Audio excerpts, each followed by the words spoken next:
ಮೋದಿ ಎಷ್ಟು ಸಾಲ ಮಾಡಿದ್ದಾರೆ ಅಂತ ನೋಡಿದ್ದಾರೆ ಅವರು. ಸಾಲ ಮಾಡಲೇಬೇಕಾದಂಥ ಸಾಲ ಮಾಡದೇನೆ ಅಭಿವೃದ್ಧಿ ಮಾಡೋಕ್ಕಾಗಲ್ಲ ಯಾವುದೇ ರಾಜ್ಯ. ಕೇಂದ್ರದ ಸಾಲ ಎಷ್ಟಿದೆ ಗೊತ್ತಾ ನಿಮಗೆ? ಅಶೋಕನಿಗೆ ಗೊತ್ತಾ? 218,000 ಕೋಟಿ.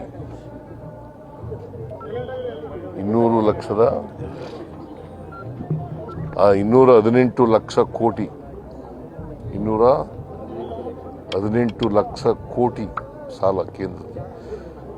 ಮೋದಿಯವರು ಬಂದ ಮೇಲೆ 11 ವರ್ಷಗಳಲ್ಲಿ ಎಷ್ಟು ಮಾಡಿದ್ದಾರೆ ಸಾಲ ಗೊತ್ತಾ? 165 ಲಕ್ಷ ಕೋಟಿ. ಅದು ಎಷ್ಟು ಪರ್ಸೆಂಟ್ ಇದೆ ಫಿಸ್ಕಲ್ ರೆಸ್ಪಾನ್ಸಿಬಿಲಿಟಿ ಆಕ್ಟ್ ಗೊತ್ತಾ? 55.6%.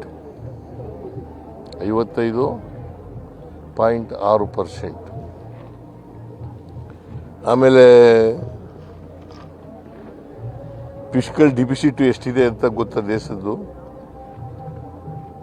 4.4. ಎಷ್ಟು ಒಳಗಡೆ ಇರಬೇಕು? 3 ಒಳಗಡೆ ಇರಬೇಕು. ಅವರು 4.4. ನಮ್ಮದು ಫಿಸ್ಕಲ್ ಡಿಫಿಸಿಟ್ ಎಷ್ಟಿದೆ ಗೊತ್ತಾ? 2.95. ಅಂದರೆ 3% ಒಳಗಡೆ ಇದೆಯಲ್ಲ ಆಫ್ GDP. ನಮ್ಮದು GDP ಎಷ್ಟು ಗೊತ್ತಾ? ಕರ್ನಾಟಕದ GDP 33,55,500 ಕೋಟಿ. 33,05,500 ಕೋಟಿ. ಅಂದರೆ ನಾವು 25% ಒಳಗಡೆ ಇದ್ದೀವಿ. ಅವರು ಫಿಸ್ಕಲ್ ರೆಸ್ಪಾನ್ಸಿಬಿಲಿಟಿ ಆಕ್ಟ್ ಓದ್ಕೊಳ್ಳೋದು ಒಳ್ಳೆಯದು.